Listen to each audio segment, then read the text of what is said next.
Hai semuanya, nama saya Delavel. Saya murid Binus Online Learning dan hari ini saya mau membahas sedikit mengenai masalah sosial dan solusi untuk masalah sosial tersebut. Kalau kita lihat di hari-hari ini, tentunya di saat saya merecord video ini dan akan saya upload nanti, kita semua lagi mengalami yang namanya karantina, social distancing, dan semua sebutan lainnya karena adanya satu hal, yaitu virus corona. Nah, masalah sosial itu adalah masalah yang dialami oleh banyak orang. Jadi bukan secara individu, tapi banyak orang. Kita saat ini menghadapi masalah sosial dengan skala internasional. Karena masalah yang kita alami sekarang ini gak cuma dialamin sama kita saja, tapi juga sama semua orang di dunia ini. Kalau kita tahu, katanya itu New York never sleeps, but suddenly everyone in New York sleeps.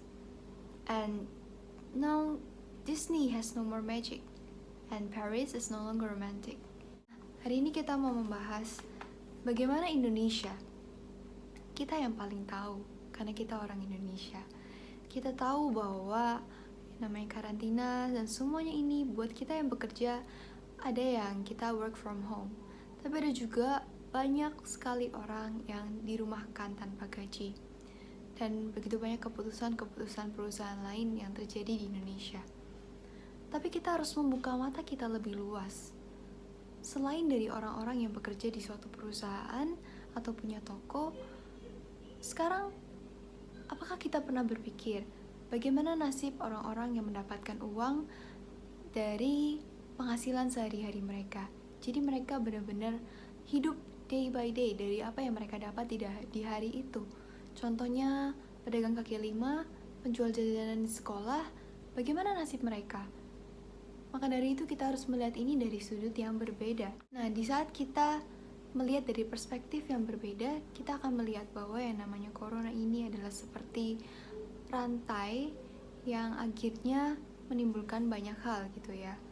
Kita bisa melihat bahwa kemiskinan di negeri ini juga terjadi, salah satu pengaruhnya adalah karena faktor kurangnya pendidikan. Nah, sekarang dampak dari segala macam yang from home ini mengakibatkan sekolah juga akhirnya libur dan kita semuanya belajar di rumah. Tapi di sisi lainnya ada keputusan-keputusan besar seperti UN yang ditiadakan dan segala macam hal. Belajar melalui Zoom, live meetings, dan banyak yang lainnya mungkin bisa dilakukan di beberapa sekolah dan beberapa kota. Tapi ayo kita lihat. Saya mau sedikit cerita pribadi. Orang tua saya adalah pendiri dari Yayasan Sosial Karya Putra Indonesia Mulia, di mana di yayasan ini kami punya satu sekolah yang muridnya berasal dari orang-orang yang kurang mampu, anak tukang becak, anak-anak yang minta-minta di jalan, dan banyak lagi yang lainnya. Mereka ada dan bersekolah di sekolah kami secara gratis.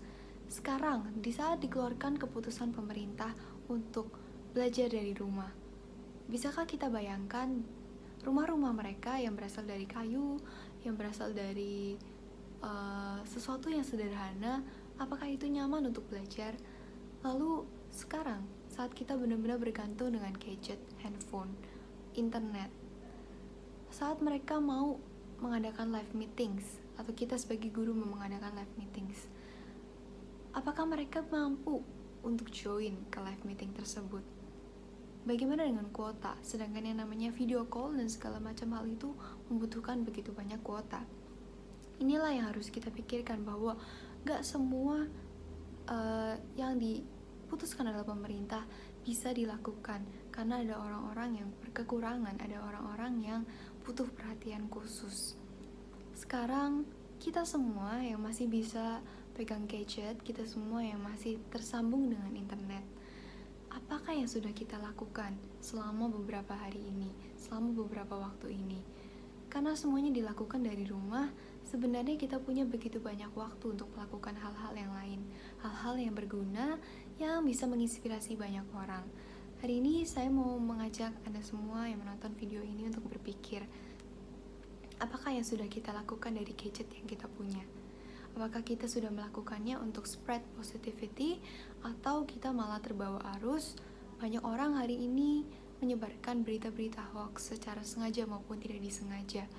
Kita bisa mengurangi hal tersebut dengan cara apa? Di saat kita punya waktu luang, kita perbanyak ilmu, kita perbanyak pengetahuan, sehingga kita tahu mana yang benar, supaya apa yang kita sampaikan, apa yang kita sharingkan, itu adalah suatu hal yang baik untuk orang lain. Kalau kita lihat, sekarang di media sosial digunakan banyak hal untuk berbagi sesuatu. Ayo gunakan media sosial untuk berbagi sesuatu yang baik. Kita nggak pernah tahu siapa yang membaca Instagram kita, story kita, postingan kita. Kita nggak pernah tahu siapa yang sedang mendengarkan apa yang kita bicarakan. Mulut ini sangat berguna, sangat powerful untuk mengeluarkan sesuatu yang baik. Berbuat sesuatu itu nggak perlu yang muluk-muluk. Solusi itu nggak selalu hal yang besar, yang luar biasa, tapi dari keseharian yang kita punya sekarang ini. Yang kita harus miliki adalah hati. Hati kita harus terbuka saat kita melihat orang lain yang berkekurangan. Sudahkah kita turut berpartisipasi untuk membantu orang tersebut?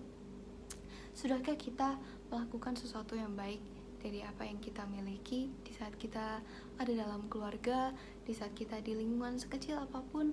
Ayo kita mulai menyebarkan sesuatu yang positif. Bahkan tugas BINUS kali ini pun saya sebenarnya sangat senang karena saya bisa mengerjakan tugas ini dan berbicara sesuatu gitu ya. Karena di mata kuliah Business Communication ini kita benar-benar harus berkomunikasi. Jadi ayo pakai waktu untuk berkomunikasi ini untuk menyampaikan sesuatu yang baik. Buka hatimu, bantu orang-orang di sekelilingmu dengan hal-hal kecil, karena perhatian dari kita itu berarti untuk mereka, sekecil apapun itu. Mari juga terus berdoa bersama-sama supaya semuanya ini cepat berlalu, supaya semuanya tetap baik. Jaga kesehatan dan biar kita bisa terus menjalani kehidupan ini dengan baik. Terima kasih.